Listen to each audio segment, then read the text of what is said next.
조갑제TV 시청자 여러분 안녕하십니까. 2022년 5월 24일 오전 11시입니다.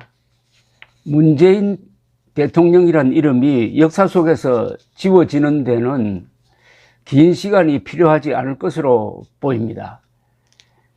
주말을 거치면서 문재인이란 이름이 최소한 남북관계의 장에서는 거의 지워지고 말았습니다. 한국과 미국 두 대통령 정상회담을 통해서 그동안 문재인식 대북 굴종 정책의 시대는 끝났다라고 양쪽이 동시에 선언을 했습니다. 윤석열 대통령은 CNN과 인터뷰를 하면서 아부의 시대는 끝났다고 했습니다. 어피즈먼트, 아부 또는 달랜다 뭐 그런 뜻인데, 그동안에 문재인 씨가 김정은에 대한 태도를 보면은 이거는 그냥 달래는 차원이 아니라 아부라고 봐야 됩니다. 달래는 것은 힘 있는 사람이 힘 없는 사람을 다독거리는 것이고, 아부는 약한 사람이 강한 사람한테 다가가는 것인데, 문재인은 한 번도 대한민국의 국력을 바탕으로, 한미동맹을 바탕으로 북한에 대해서 우위에 서야 되는데 그런 적이 한 번도 없습니다. 왜 그러냐 하면은 한미동맹을 약화시키니까 김정은을 대할 때 항상 약한 입장이 되는 거예요. 그러나 그런 시대도 끝났다고 선언을 했습니다. 미국 언론도 화려한 시대는 끝났다, 쇼의 시대는 끝났다, 트럼프, 김정은, 문재인 세 사람이 작당을 해가지고 비핵화 사기극을 벌리던 그 5년은 끝났다. 그런데 흥미로운 것은 여기에 대한 저항이 별로 안 보입니다. 한국의 문재인 세력, 민주당도 이 양 정상 간의 합의에 대해서 별로 반발을 하지 않는 것 같습니다. 그냥 형식적인 비판만 할 뿐이고, 왜냐하면 반발을 하려면 논리가 있어야 되는데 무슨 논리가 있겠습니까? 이미 지난 5년 동안 비핵화 사기극을 벌였다는 게 들통이 나버렸으니까.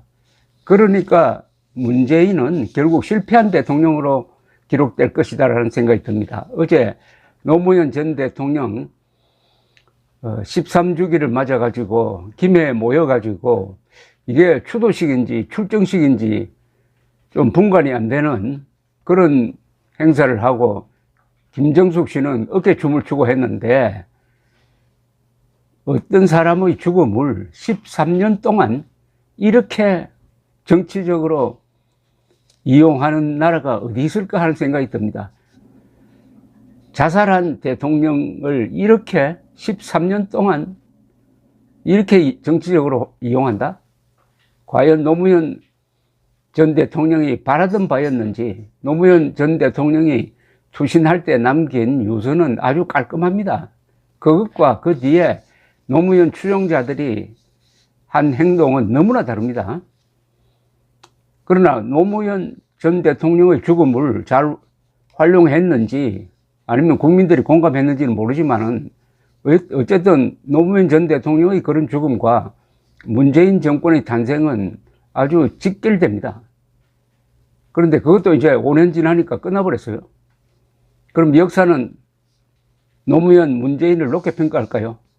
저는 실패한 대통령으로 기록할 것이라고 봅니다. 우선 정치인이 자살한다는 것은 그것은 자신의 실패를 자인하는 겁니다. 동시에 문재인의 대북 정책이 실패했으면은 문재인 손에 남는 게 뭡니까? 문재인의 머릿속에는 북한밖에 없더라 하는 것은 문재인을 만나본 일본 대사의 기록입니다. 지난 5년 동안 한 일은 김정은에게 아부하고 쇼하고, 김정은에게 아부하기 위해서 우리 국군의 대비태세를 희생시키고 북한군을 주적으로 보지 못하도록 하고, 이렇게 했는데도 돌아온 것이 없고 결국 떠날 때는 빈손으로 들어갔다 이겁니다. 남북관계에서 앞으로 영속될 어떤 합의가 있습니까? 대한민국의 국가이익, 국민의 안전, 국군의 전투력을 강화하는 그런 게 있었습니까? 다 약화시키고 떠났잖아요. 떠나자마자 윤석열, 바이든 두 사람이 회담을 해가지고 문재인의 유산이라고 할까요? 그걸 깡그리 없애버렸습니다. 첫째, 북한에 대해서 아주 강경한 핵 우산 정책을 피력했습니다. 북한의 핵에 대해서 우리도 핵으로 대응하겠다. 미국의 핵을 한국도 공동 소유하고 있을 정도의 구체적 실행 계획을 세우겠다. 이렇게 합의한 겁니다. 핵 대 핵으로 지금 균형을 맞추려고 합니다. 아마 문재인은 속으로 자신이 가장 큰 업적이라고 생각할 한미 군사훈련 중단시킨 것도 이제는 재개하겠다고 합니다. 또 문재인이 친중 정책을 펴면서 피하려고 했던 대중 연합전선에 윤석열 대통령은 처음부터 참가하겠다고 했습니다. 아시아 태평양 지역 경제 프레임워크에 참석하겠다. 쿼드에도 직접 참가는 하지 않지만은 협조하겠다. 이렇게 나왔습니다. 무엇보다도 문재인 대통령의 마이너스 정책 중에서 어떠민 탈원전 정책도 싹 지워버렸습니다. 오히려 미국과 한국이 협력해가지고 원자력 기술을 가지고 해외에 공동 진출하겠다. 문재인 정권이 그렇게 미워했던 이재용 삼성그룹 부회장이 아주 화려하게 복귀했습니다. 자, 그러면은 문재인의 남북관계 업적 중에서 남아있는 게 뭐냐 이겁니다. 하나도 없죠. 놀라운 사실은 여기에 대한 조직적인 저항, 논리적인 저항이 없다는 겁니다. 왜 그렇겠습니까? 바로 문재인의 대북 정책이 쇼였기 때문입니다. 쇼라는 것은 무대가 끝나고 막이 내려지면 그것으로 잊혀버립니다. 그러나 이승만, 박정희, 전두환 이런 분들의 대북 정책은 그게 현실에 바탕을 두고 있으므로 지금까지 그게 한국의 안보 구조에 큰 역할을 하고 있습니다. 현실을 딛고 남북관계를 끌고 간 사람과 처음부터 쇼를 하기 위해서 끌고 간 사람의 차이입니다.